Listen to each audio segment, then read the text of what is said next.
Hello friends, कैसे हैं आप सब। Hope you are safe in your Holmes.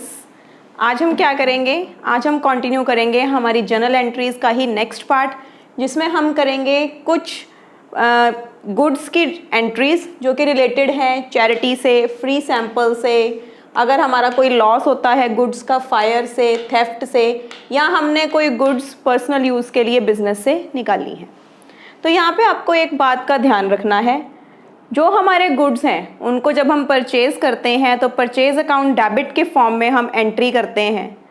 तो परचेज़ हमारी गुड्स हैं और वही गुड्स जब हम कहीं यूज़ करते हैं, नो डाउट चाहे हम चैरिटी कर रहे हैं, अपनी मर्ज़ी से कर रहे हैं, बट बिज़नेस के लिए कोई भी चैरिटी, कोई भी डोनेशन, कोई भी एडवर्टीज़मेंट, कोई भी ड्राइंग्स, एनीथिंग एक्सपेंस ही रहेगा, क्योंकि आपने क्या है उनको वहाँ से विड्रॉ कर लिया है।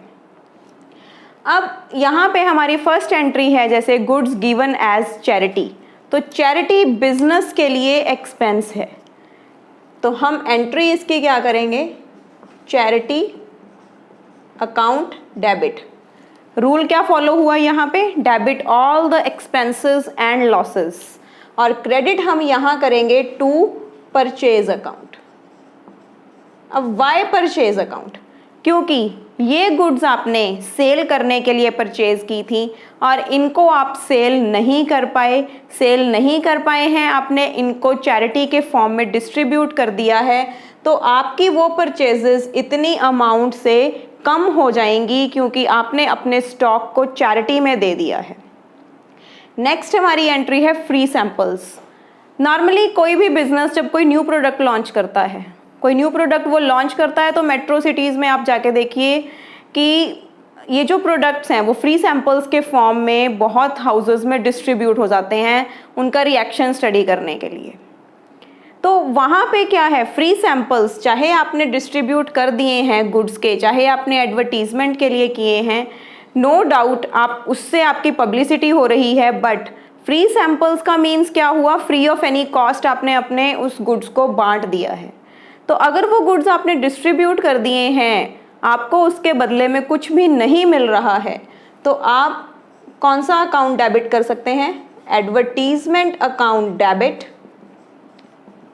या फिर फ्री सैंपल्स अकाउंट डेबिट, दोनों में से कोई भी। टू फिर से आप क्या करेंगे, परचेज अकाउंट। फिर से रीज़न इसका वही है, परचेजेस यहाँ पे क्रेडिट इसलिए हुई हैं क्योंकि आप इनको सेल नहीं कर सकते हैं और आपकी परचेजेस इस अमाउंट से रिड्यूस हो जाएंगी या डिडक्ट हो जाएंगी। नेक्स्ट है loss of stock by fire. आपने देखा होगा कि जो भी बिजनेसमैन होते हैं, बड़े बड़े जिनकी फैक्ट्रीज होती हैं, वो क्या करते हैं, अपने किसी भी स्टॉक को सेफ रखने के लिए इंश्योरेंस करवा लेते हैं, उसका इंश्योरेंस अगेंस्ट फायर करवा लेते हैं, या कोई और रिस्क होता है उन्हें तो वो उसके अगेंस्ट भी इंश्योरेंस करवा सकते हैं। बट यहाँ पे हमारा जो स्टॉक है अगर फायर से डिस्ट्रॉय हो गया, तो एक एस्पेक्ट मान के चलिए कि अगर लॉस हो गया है फायर से, स्टॉक डिस्ट्रॉय हुआ है, तो स्टॉक तो चला गया है, स्टॉक तो खत्म हो गया है उस अमाउंट से। तो फर्स्ट एंट्री आप क्या पास करेंगे, loss of stock by fire account debit to what, या टू अगेन परचेज अकाउंट।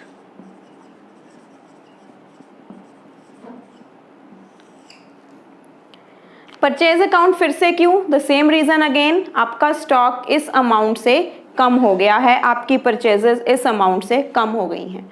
अब यहाँ पे क्या है कि मेरे पास ऑप्शन अवेलेबल थी कि मैंने इसको इंश्योर्ड करवा लिया था, इंश्योर करवाया, तो जैसे ही मेरा लॉस हुआ मैंने इंश्योरेंस कंपनी को क्लेम फाइल कर दिया। इंश्योरेंस कंपनी को जब मैंने क्लेम फाइल किया तो यहाँ से इंश्योरेंस कंपनी अकाउंट डेबिट हो जाएगा और टू हम क्या करेंगे, to loss by fire account. ये एरो आपको ड्रॉ नहीं करनी है, ये सिर्फ आपको मैंने एक्सप्लेनेशन के लिए बताया है। अब इंश्योरेंस कंपनी ने क्लेम एडमिट कर लिया, पार्शियल किया या फुल किया, ये इंश्योरेंस कंपनी तब बताएगी जब वो हमें पेमेंट करेगी। सपोज करो इंश्योरेंस कंपनी ने फुल क्लेम एडमिट नहीं किया। अगर उसने फुल क्लेम एडमिट नहीं किया तो जितनी अमाउंट से उसने क्लेम एडमिट किया उसको आप बैंक अकाउंट डेबिट कर देंगे, या जितनी अमाउंट उसने आपको पे कर दी है उतने उससे आप बैंक अकाउंट को डेबिट करेंगे। रेस्ट अमाउंट से फिर आप loss of stock by fire को अगेन डेबिट कर देंगे।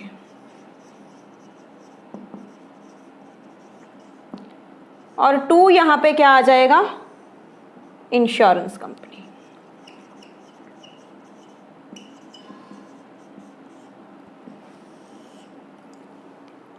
ये पॉइंट आपको बहुत क्लियरली समझना है। अब इसका सेकंड पार्ट आ जाता है फुल क्लेम रिसीव्ड।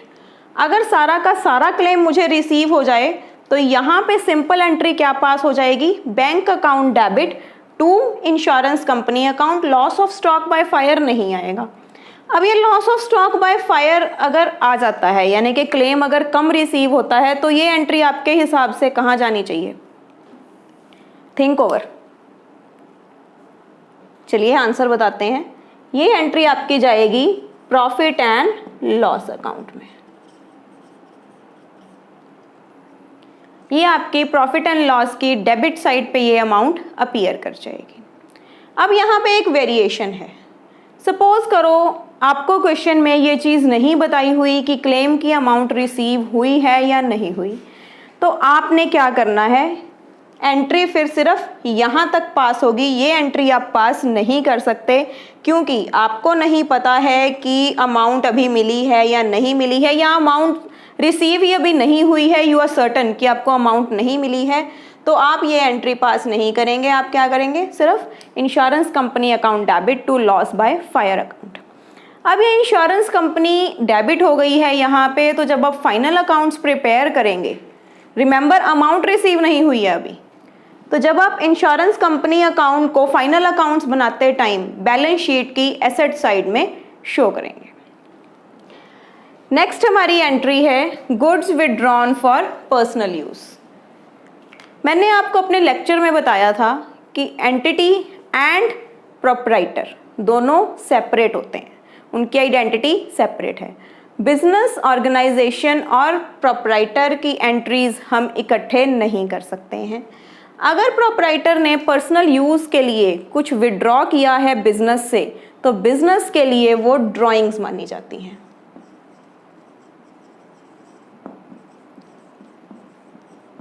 अगर ये ड्राइंग्स कैश के फॉर्म में हैं, तो यहाँ पे आप एंट्री करोगे टू कैश अकाउंट। अगर ये ड्राइंग्स बैंक अकाउंट से निकाली गई हैं, यानी कि अमाउंट बैंक अकाउंट से विड्रॉ हुई है, तो आप यहाँ पे एंट्री करोगे टू बैंक अकाउंट। बट अगर हमने कुछ गुड्स निकाले हैं अपने बिजनेस से घर पे यूज़ करने के लिए, तो यहाँ पे आप एंट्री करोगे टू परचेज अकाउंट। अब आपको क्वेश्चन में देखना है कि सिचुएशन कौन सी दी हुई है। Is it clear? एक एग्जाम्पल करेंगे तो आपको सारी सिचुएशंस क्लियरली समझ में आ जाएंगी। हमारी फर्स्ट एंट्री है good purchase for 5000 were used by proprietor for personal purpose. अब ये एंट्री कौन सी है, ड्राइंग्स की एंट्री है। ऑलवेज रिमेंबर, जब हम इस तरह से कोई एंट्री करते हैं जहाँ पे हमने अपने स्टॉक को यूज़ किया है कहीं, तो हमेशा वो एंट्री हमारी सेल वैल्यू पे नहीं, कॉस्ट पे होगी। नेक्स्ट हमारी एंट्री है goods costing 1000 damaged by fire. तो एंट्री यहाँ पे कौन सी हम करेंगे, ये वाली entry, loss of stock by fire account debit to purchase account. Loss कितने का हुआ हमें, 1000 का। नेक्स्ट एंट्री आगे कंटिन्यूड है, an insurance company accepted claim of 800 and cheque is received from insurance company. अब हमने क्या किया, इंश्योरेंस कंपनी को फुल क्लेम डाल दिया। इंश्योरेंस कंपनी ने हमारा सारा क्लेम एक्सेप्ट नहीं किया और हमें सिर्फ 800 रुपीज़ ही पे किए बैंक अकाउंट के थ्रू, तो 200 का यहाँ पे हमें लॉस आ जाएगा, loss of stock by fire, और इंश्योरेंस कंपनी यहाँ 1000 से क्रेडिट हो जाएगी। इंश्योरेंस कंपनी का अकाउंट हम क्लोज कर देंगे। Are you clear with all these entries? अगर आपको इनमें फिर भी कोई डाउट है तो आप कमेंट बॉक्स में मुझे रिप्लाई कर सकते हैं, आपके डाउट्स मैं आपको क्लियर कर दूंगी। अगर आपको किसी क्वेश्चंस के सॉल्यूशंस चाहिए तो भी आप कमेंट बॉक्स में मुझे इस बात के लिए बता सकते हैं। नेक्स्ट हमारी एंट्री है goods costing 500 given as charity, sale price 600। Goods costing 500 given as charity, sale price 600। Sale price कुछ मर्जी हो, हमने सिर्फ कॉस्ट कंसीडर करनी है, तो यहाँ पे मेरी चैरिटी की अमाउंट हो जाएगी 500। Is it clear? नेक्स्ट हमारी एंट्री है goods costing 1000 distributed as free samples. तो यहाँ पे हम अमाउंट क्या फिल करेंगे? 1000। ये थी हमारी गुड्स की एंट्रीज। ये गुड्स की एंट्रीज आप अच्छे से लर्न करिए। इनफैक्ट लर्न करने की ज़रूरत नहीं है, आप इनका सिर्फ सेंस समझिए, इनका मीनिंग क्लियर होगा आपको, तो आपको कहीं भी क्रैमिंग करने की ज़रूरत नहीं पड़ेगी। इसको आपने अच्छे से एक रिकैप करते हैं हम। Goods given as charity, charity account debit to purchase account. Goods distributed as free samples, advertisement और free samples account debit to purchase account. Loss of stock by fire और theft. Okay, what is theft? Skip हो गया था ये point. Theft means चोरी। तो यहाँ पे आप क्या कर सकते हैं? Loss of stock by theft account debit to purchase account. अब आ गए हम loss of stock by fire. Loss of stock by fire account debit to purchase account. तो दो सिचुएशंस थी इसकी, फुल क्लेम, पार्शियल क्लेम। अगर फुल क्लेम मिल जाता है तो सबसे पहले तो हम क्लेम करेंगे इंश्योरेंस कंपनी को, अपना क्लेम फाइल करेंगे उनके पास। अगर हमें फुल अमाउंट मिल जाती है तो हम क्या करेंगे? Bank account debit to insurance company, जितना क्लेम हमने फाइल किया था वो हमें मिल जाएगा।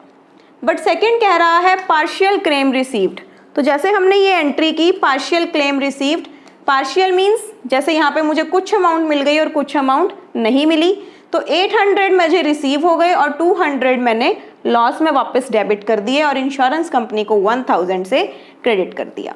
लास्ट थी हमारी goods withdrawn for personal use, तो वो हमारी एंट्री क्या होगी? Drawings account debit to purchase account. आज का हमारे लेक्चर यहीं तक।